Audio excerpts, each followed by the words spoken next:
Yeah, well, I mean, being a foreigner myself, I am always very sensitive to that. I think one of the big differences for me is that I made Yangon my home. I mean, I live here, and this is where I call home, and my family is here, and my friends are here. So I am deeply entrenched in the world, without being from Myanmar, without being fluent in Burmese, without so many elements, and hopefully not trying to be from Myanmar, but trying to be a friend and a supporter. I think international curators, especially in the regional context, Myanmar artists become a kind of token of, we need one artist from each country, so let's drop in, you know, this Myanmar artist. But it's also a lack of time spent here. So when scholarship is done on Myanmar, maybe there's a few interviews, maybe there's 3 days spent in Yangon, not even in the rest of Myanmar. And then a sort of conclusion is drawn in a curatorial essay about where Myanmar is and where it's going. And it goes for academic scholarship as well as curatorial. I think that the international gaze can be a positive impact, but it's really up to the artists here to engage with what they feel is beneficial and reject what they feel is detrimental or not interesting for them. The most important thing is that the artists need to have independence from anyone they feel is misjudging them. However, on the other hand, I mean, it gets very murky, right?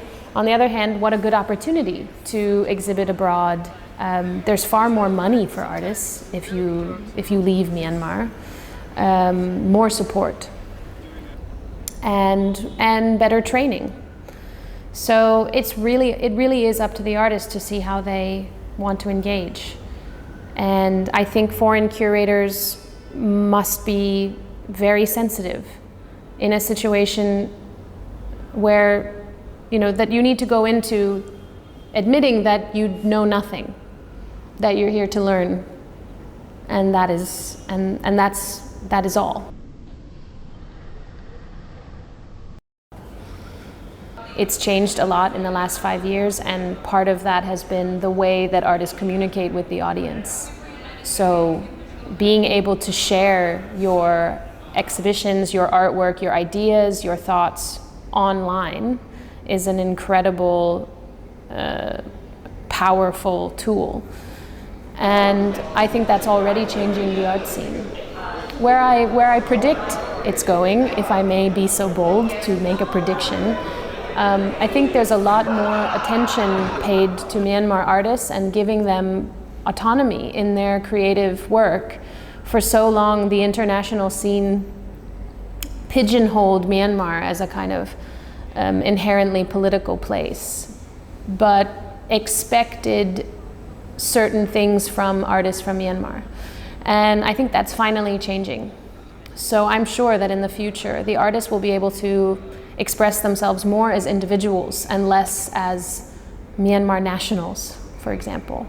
So instead of constantly creating something that relates to their political environment, or perhaps literal imagery of the country itself, where they're from, the artists can become much more conceptual in how they address their own feelings and their own lives. And I think we'll find that artists will start creating in new and unique ways to express themselves and become more like global citizens and less as, you know, a sort of isolated incident.